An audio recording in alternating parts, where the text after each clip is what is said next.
Today's Kargil Vijay Divas, and I pay my respects to all those who laid down their lives, who sacrificed their future for the country, for the sovereignty and integrity of the country. Today also is another special day. Only yesterday the Honorable Prime Minister completed. There is an audio problem, I can also feel it. Hand mic में क्या देखो?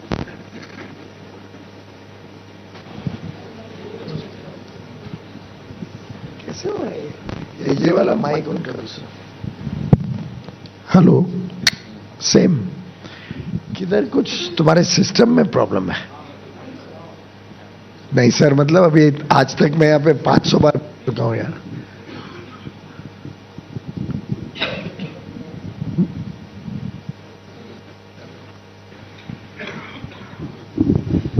Hello hello check. Hello hello. ये जगह पे problem है कुछ. Hello hello hello check. वो तो नहीं क्रैक हो रहा है. Hello.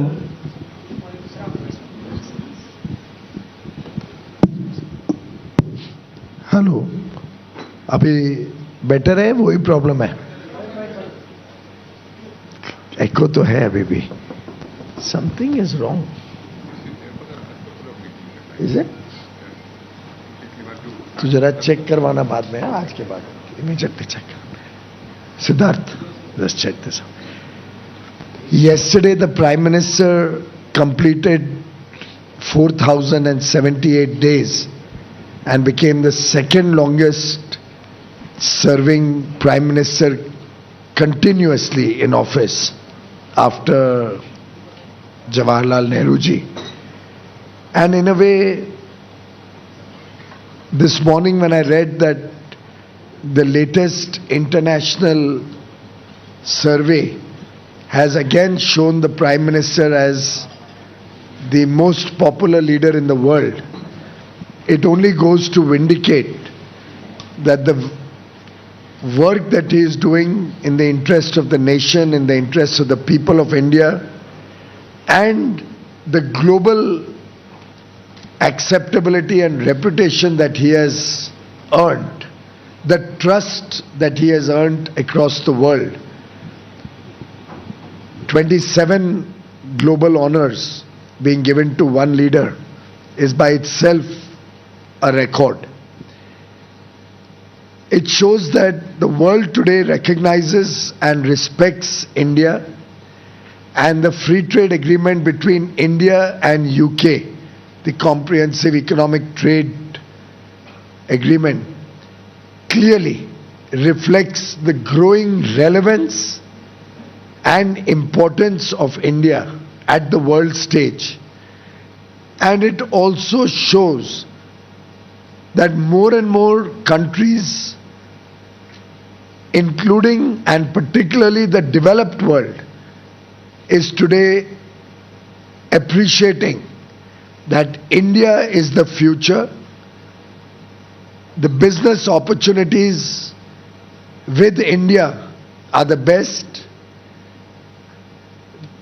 The goods and services that India provides to the world have high quality and cost competitiveness, and the demographic dividend, the young aspirational Indian working in the rule of law, a democracy, fastest growing large economy in the world, decisive leadership, and the demand that a fast growing middle class and growing incomes of our people generate make for India becoming the preferred global partner.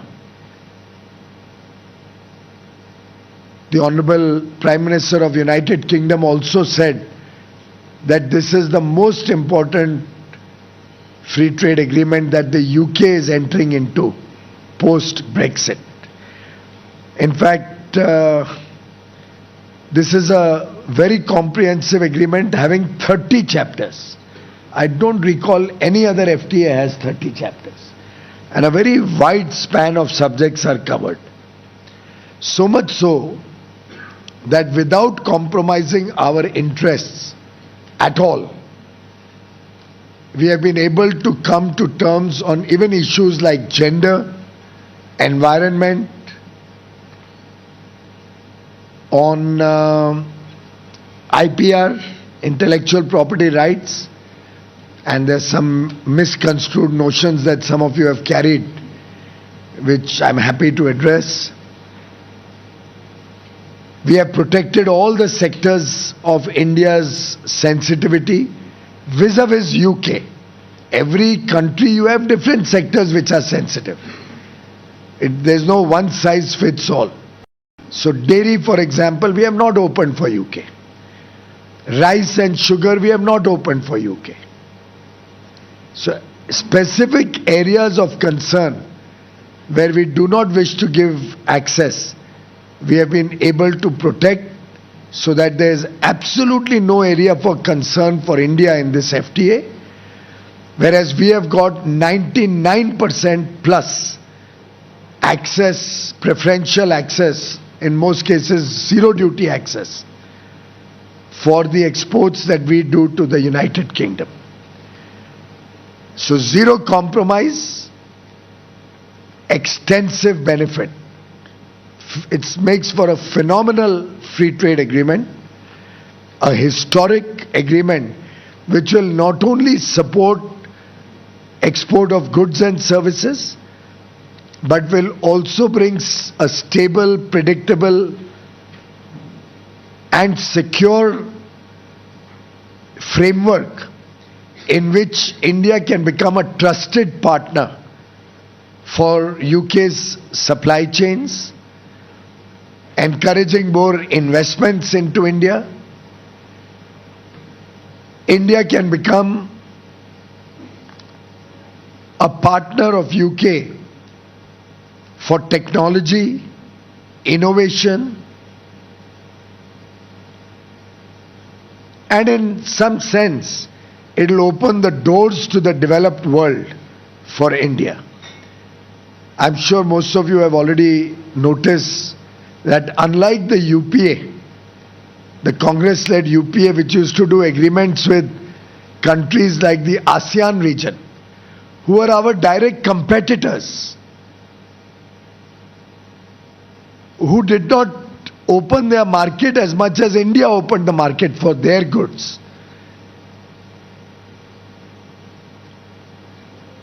The Modi government has done FTAs with developed nations like Mauritius, Australia, UAE, the four-nation EFTA, Switzerland, Norway, Liechtenstein and Iceland. Now with UK, we are in negotiations at an advanced stage with Oman, almost finalized, with the European Union and USA making fast progress, with Peru and Chile, countries which do not threaten India as a competitor, but actually complement our own strengths. The global stature that today India enjoys, the global trust that we enjoy, has helped us to protect our sensitive sectors and open markets to textiles, footwear, leather, jewelry, gem and jewelry, marine products, agri products, medicines, all areas of our interest which generate lakhs and lakhs of jobs, where our share as a part of the UK import is today very minuscule. In fact, I was just reading up that take a simple area like textiles. UK's import on textiles is about $30 billion. And their duty rates are up to 12% for different products. 30 billion is their import. We often used to complain, the textile industry used to say Bangladesh gets an edge. Being an LDC, they are able to export at zero duty. So we are unable to compete with Bangladesh. We are unable to compete with Vietnam because that was going zero duty. And therefore our textile export to UK was only 1.73 billion out of that 30 billion.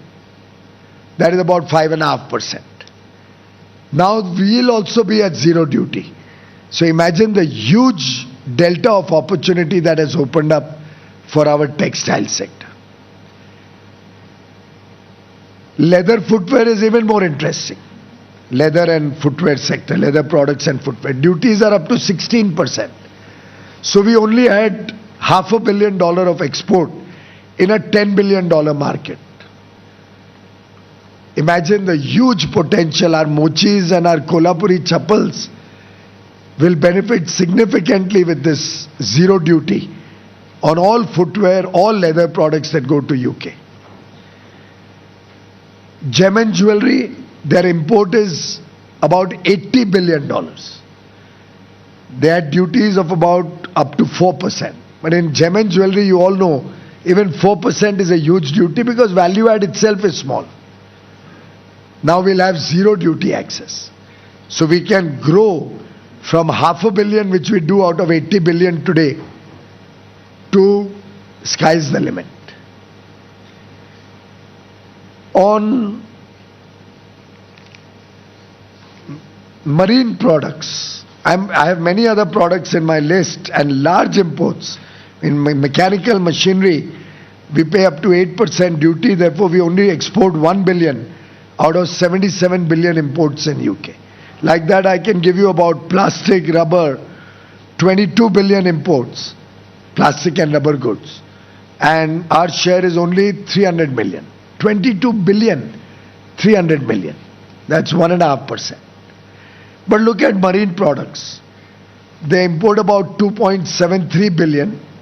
Our share was only 120 million. So much potential we were losing because for 25 years we could not come to terms with them. And they gave up on India around 15 years ago, 14 years, 12 years ago. They stopped negotiating despite having started in 2004-05 or thereabouts, or 2-3 the discussion started. They gave up and they stopped the negotiations. It is only after Prime Minister Modi was able to generate enough confidence that yes, India will do an FTA with advanced and developed economies with whom we used to shy away in the past, that we launched again, I think end of 21, started negotiations in 22. Unfortunately, 24, they had an election, we had an election, so we had a hiatus. And then we relaunched in October 24. And in less than 7-8 months, we finalized the whole agreement. That's the speed with which Prime Minister Modi's government functions. Processed foods, our export is only 200 million. Their imports are 34 billion. So we are what, 0.5% nearly of what they are importing. So why should Haldiram and Bikaner and the likes? And India is a very cost competitive and very attractive manufacturer of processed foods. This will help our farmers also. And I think sky is the limit in terms of the potential for furniture, for sports goods, for animal products like meat,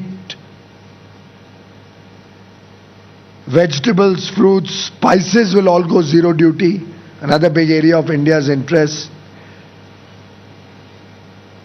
All in all, an agreement which can help us to grow our current exports dramatically. Our current exports are probably about 15 billion or so, 15, 16 billion dollars. But UK imports are nearly 750 billion dollars plus. So that is the delta of opportunity that India is going to work on, and I can clearly see that every state in the country stands to benefit. Whether it's Pashmina from Jammu and Kashmir or Bhagalpuri silk from Bihar, whether it's the pharma industry from Telangana, Maharashtra and Gujarat, or the auto component industry in Pune, Tamil Nadu or Haryana. In fact, there's a huge breakthrough also in terms of joint education programs. The advantage with an FTA, it is it's a signal, it's a demonstration of mutual trust and friendship. And because of this FTA and the National Education Policy 2020 opening the doors to international universities, we already have 6 UK universities who are opening India campuses. This will provide our youth joint degrees. They won't have to spend lakhs of rupees to study abroad. They can get a UK degree studying in India, or maybe spend 3, 4, 6 months in UK and spend 2 years here, get a joint degree at less than half or one-fourth the price. And the biggest benefit that this free trade agreement provides is to the services sector. The services sector had a big problem because they were sending their employees to serve in UK for 2 years, 3 years, short durations. And during that period, nearly 25% of the employees' income was being paid into the National Security Program, their pension program. But because these people did not stay for 10 years, which was a minimum required to get the benefits of pension, the money they were paying was lost. So argument's sake, I think anybody working in UK would be earning at least £5,000, an ICT, a technology guy or an engineer or a software guy. At the least would be earning £5,000. I know people earning 100,000 and 200,000 pounds also, who are required to go to serve the IT sector or business processes or consulting. But even if we take the lowest case, at 60,000 pounds a year, they had to pay 12.5% out of that to Social Security, and the employer had to pay 12.5%. So net 25% was lost and never gave any benefit to those employees. And I'm told there's nearly 100,000 Indians who have gone as intercorporate transferees and are working in different jobs on behalf of Indian companies or UK companies which invite them. So even at low 60,000 pound earning, they were losing 15,000 pounds, which is about 18 lakh rupees per year. So if somebody went for 3 years, you can imagine what loss he was doing. And 90% of the people go for short term, 2 years, 3 years. Now they can pay that same amount in the Provident Fund account in India. So it becomes their saving. It is not money lost. And that will become their pension or their security for the future. It will also earn them over 8% tax-free interest in their Provident Fund account. So they don't have to pay anything extra. The saving which that will happen because of the double contribution convention agreement, same amount they'll pay instead of UK, they'll pay in India. It's a level playing field now. Just like the UK employees can get pension, our people will pay in India and get pension or security in India. So it's level playing field. Even for UK, it's fair that the money should not be lost for people who are serving to help the UK economy. It's a win-win for both. And I've always said an agreement can only work when it's a win-win for both countries. And there can be no better example than the UK-India partnership, where we can support them in highly labor-intensive products at competitive prices of high quality, which will help the consumers of UK in a big way, which will save them from inflation and high costs, and which will provide lakhs of Indians jobs in India, which will provide a benefit to so many different sectors, which will further strengthen our education partnership, our technology and innovation partnership, our financial services partnership. And as the Honorable Prime Minister said, it will ease doing business, it will reduce cost of doing business, improve quality of products that we make in India, and increase the confidence of doing business between UK and India. A game changer in every aspect, a holistic, comprehensive trade agreement which is going to be an important stepping stone to many more agreements with other advanced economies, which sets the benchmark of high quality FTAs that India will be doing in the future, adding to India's credibility, confidence and competence. That, friends, is the India-UK FTA in a summary. Thank you.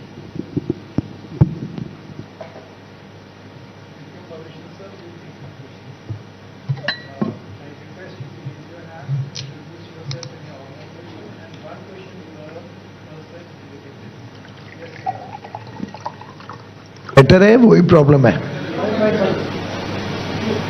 एको तो है अभी भी something is wrong is it तो जरा check करवाना बाद में आज के बाद इमीडिएटली चेक कर Siddharth just check this yesterday working with other countries on and the kind of messaging that it sends out to those countries? I have always consistently held that every agreement stands on its own feet, and every agreement is negotiated based on circumstances in each country. And the effort is that our Indian industry gets preferential access over our competition.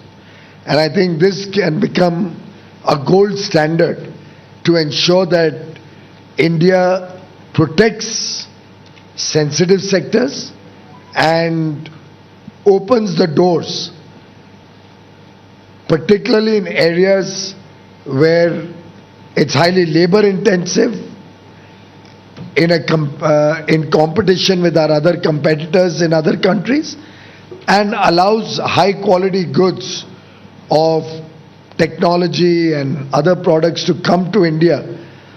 If you will see, most of our FTAs are with countries where they don't compete with us on anything. I mean, UAE FTA, they send dates to India. That's not a competition because we don't have enough dates made in India. Australia competes with India in nothing. We complement each other. With the UK also, they'll be sending us, for example, products which we don't have enough in India, or wherever we felt that there was very sensitive advantage that the UK wanted, we respected their sensitivity. But in every respect, this is an agreement which opens far greater opportunities for India than any other agreement in the past. Yes, Kirtika. Sir, Kirtika from the Economic Times. Closer, mic closer, please. Kirtika from the Economic Times. So how many MRAs are we looking at in professional services? Well, we have not opened any discussions on legal services. So legal services has been kept out of this agreement. In other areas, as many professions as discussed with their regulatory counterparts. Every profession in India has a regulatory counterpart in UK. So chartered accountants, for example, already have a regulatory framework in which they work with UK, and they are making good benefit out of it. And there's a huge chapter of Indian chartered accountants, not only in London but in many parts of England. And probably everywhere I go in the world, I'm always received by chartered accountants from India and in large numbers, not small. So I think each individual profession can choose, architects can choose if they want to do a regulatory bridge with the UK. There is no compulsion on any regulator. They have to work amongst themselves. Yes, please. Surabhi. Yes, Surabhi. Surabhi from Business Today. Hello, sir. This is Surbi from Business Today.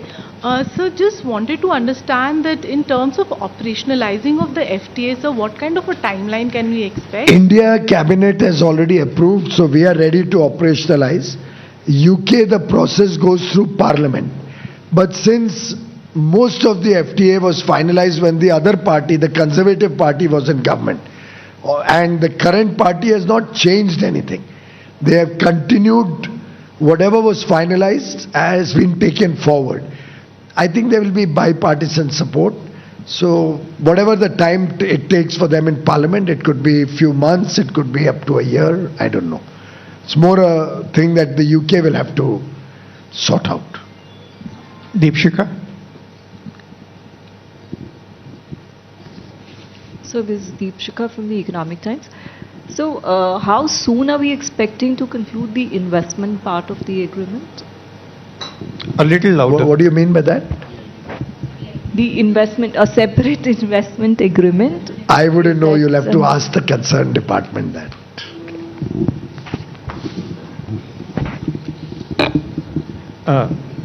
Rajiv ji, Dainik Jagran.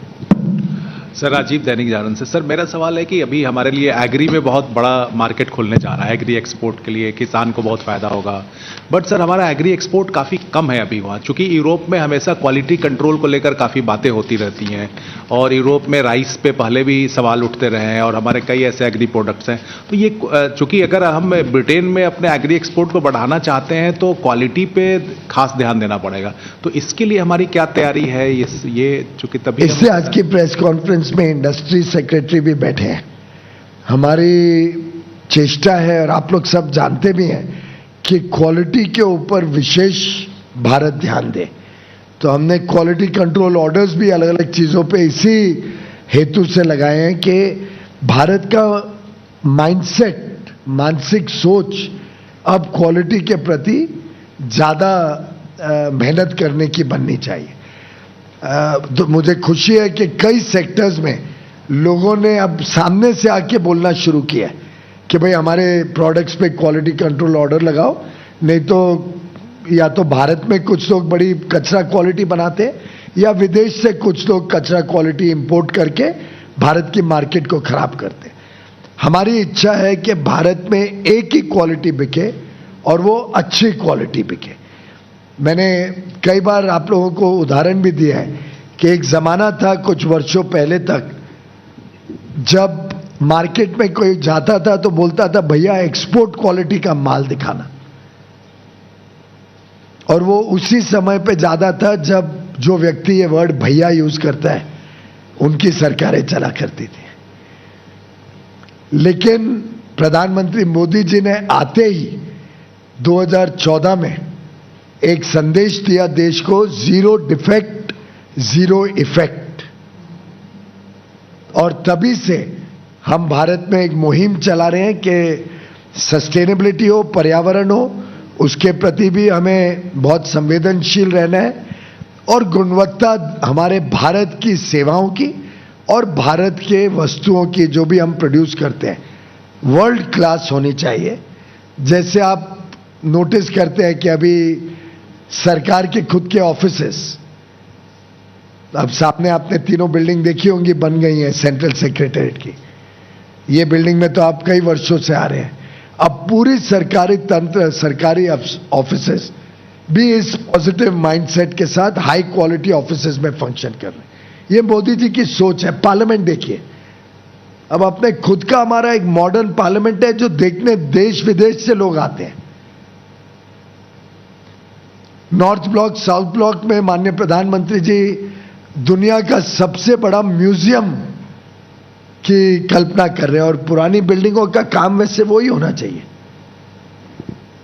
तो अब भारत की सोच बदल रही है। आप गुरुग्राम जाओ, आप मुंबई में आके देखो, आप बेंगलुरु में जाके देखिए, हैदराबाद में जाके देखिए, जो आज क्वालिटी हमारे सर्विस सेक्टर ने दिखाई है, और उस क्वालिटी के हिसाब से आज दुनिया भर में हमारा वर्चस्व है। सर्विसेज एक्सपोर्ट्स 380 बिलियन क्रॉस कर गए लास्ट ईयर, राइट? $380 बिलियन, तो 12% ग्रोथ था लास्ट ईयर। तो क्वालिटी हम लाएंगे तो ये सब चीजें, textile, leather, footwear, gem and jewellery, इन सब में अपार संभावनाएं हैं।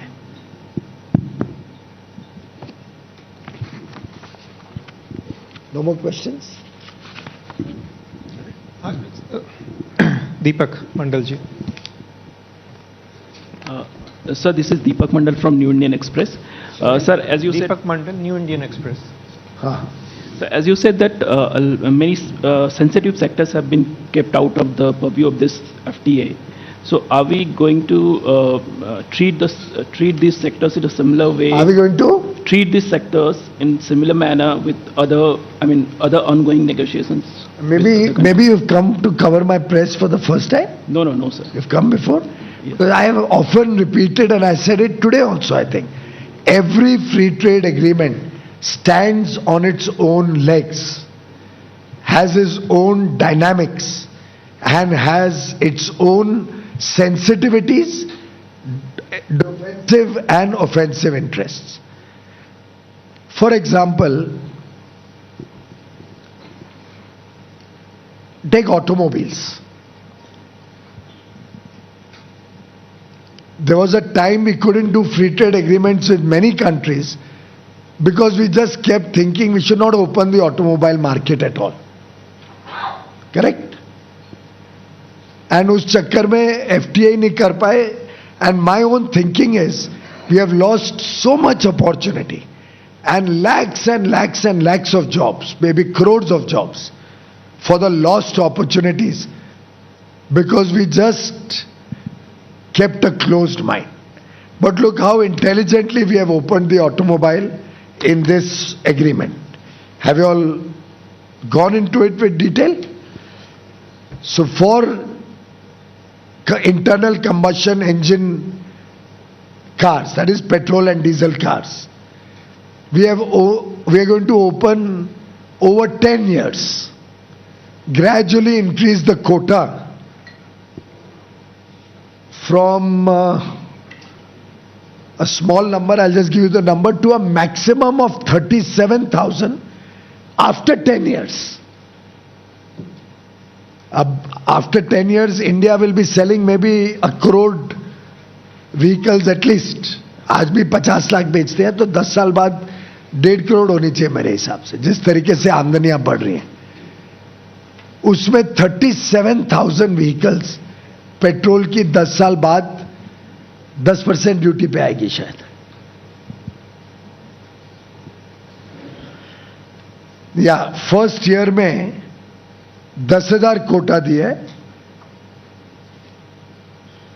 आस्ते आस्ते बढ़ते बढ़ते 5वें साल में 19,000 हो जाएगा in cars which are more than 3,000 cc. Cars from 1,500 to 3,000 cc petrol and 2,500 diesel and 3,000 CC petrol, ये चार्ट आपको दे देंगे, उसमें 5,000 कार्स और टोटल कोटा 20,000 कार. और वो बढ़ते बढ़ते मैक्सिमम होता है 37,000 कार्स 5वें साल में, नॉट 10th, 5वें साल में। 6ठे साल से हमने इलेक्ट्रिक व्हीकल्स का थोड़ा थोड़ा कोटा देना शुरू किया, और जितना इलेक्ट्रिक व्हीकल कोटा दे रहे हैं उतना पेट्रोल का कम कर रहे हैं, पेट्रोल डीजल। तो at no point of time we are giving a concessional duty quota more than 37,000। तो 16वें साल में, 15 साल के बाद 15,000 गाड़ियां पेट्रोल डीजल और 22,000 गाड़ियां इलेक्ट्रिक, 15 साल बाद। That's the maximum quota we are giving at concessional duty. और उसमें भी देखिए हमारी समझदारी, इलेक्ट्रिक कार्स में 22,000 में 20,000 का कोटा 80,000 पाउंड से महंगी गाड़ी हो गए। 80,000 पाउंड की गाड़ी यानी 1 करोड़ रुपए की CIF वैल्यू की गाड़ी। तो 1 करोड़ रुपए की CIF वैल्यू की गाड़ी जब भारत आएगी उस पर 10% ड्यूटी लगेगी, तो 1 करोड़ 10 लाख हो गई। फिर यहां पे logistics cost, marketing cost, servicing cost, सब कॉस्ट लगेंगे। तो जो 20,000 का कोटा दिया है वो लगभग ऐसी गाड़ियों पे जो 1.5 करोड़ रुपए की यहां बेचनी पड़ेगी, जिससे हमारे लोकल मैन्युफैक्चरर्स को कोई रत्ती पर भी उनको इंपैक्ट नहीं पड़ेगा। वैसे तो मेरा तो मानना है थोड़ी स्पर्धा अच्छी होती है, क्योंकि 140 करोड़ कंज्यूमर्स भी है ना। 140 करोड़ कंज्यूमर्स का भी तो किसी ने सोचना पड़ेगा। एक जमाना था हमारे पास ऑप्शन सिर्फ फिएट और एम्बेसडर थे, उसके बाद ऑप्शन हो गया मारुति और 2-3 और कंपनियां। थोड़ा हमने भी ओपन माइंड से सोचना पड़ेगा, 140 करोड़ कंज्यूमर की भी चिंता करनी पड़ेगी। पर ये चार्ट हिंदू को जरूर दे देना भैया, सो दैट वो ठीक से कवर करे। हिंदू ने कुछ प्रश्न नहीं पूछा, surprising. Sharad, is he there? We have no question at all. Any concern?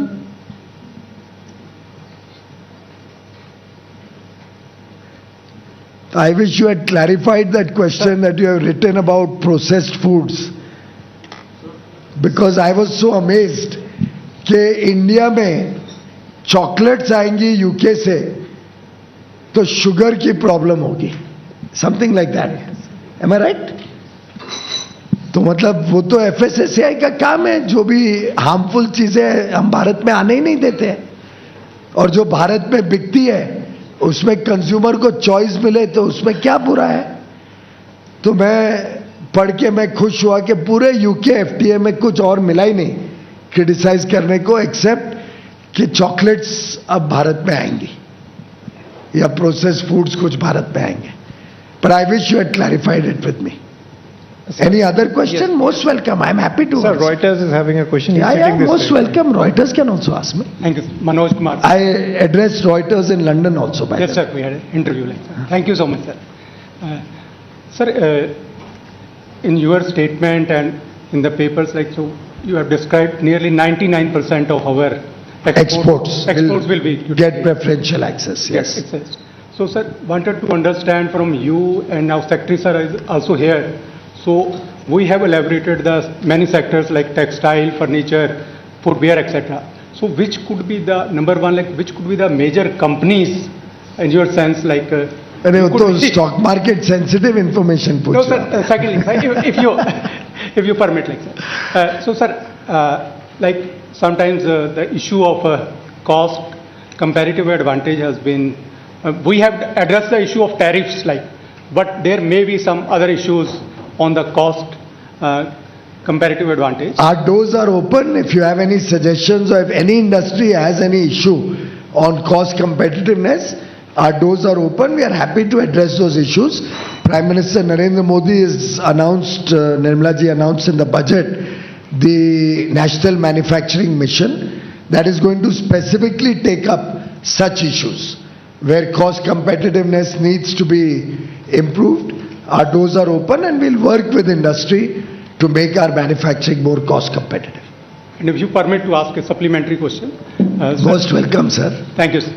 Sir, even in the budget, like, so there was a proposal of like nearly to remove this agriculture cess on number of commodities, like, so which may I'm be not like, aware of what proposals were there, but I wouldn't know much about the budget. That you'll have to ask finance. Thank you, sir. So there are more questions. Yeah, Right? sure. Siddharth. I wanted to prod some more questions. That's why I raised that issue. I have nothing against a particular paper, but I was glad that they raised that issue.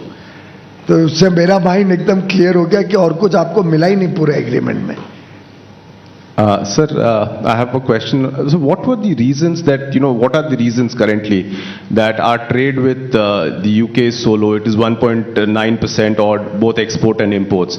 And while we've set a target of doubling it by 2030, what is the kind of share of, UK imports are we looking at? Has there some analysis been done? According to me, the sky is the limit even in the future. In the past, I have observed that these developed countries, by and large, used to keep a higher import duty on labor-intensive products. My observation after studying the various countries' tariff schedule,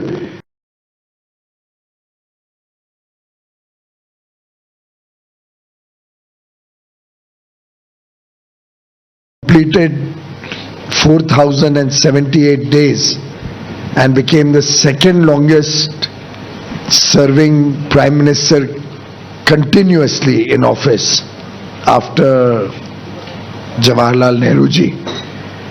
And in a way, this morning when I read that the latest international survey has again shown the Prime Minister as the most popular leader in the world, it only goes to vindicate that the work that he is doing in the interest of the nation, in the interest of the people of India, and the global acceptability and reputation that he has earned, the trust that he has earned across the world. 27 global honors being given to one leader is by itself a record. It shows that the world today recognizes and respects India, and the free trade agreement between India and UK, the comprehensive economic trade agreement, clearly reflects the growing relevance and importance of India at the world stage. And it also shows that more and more countries, including and particularly the developed world, is today appreciating that India is the future. The business opportunities with India are the best,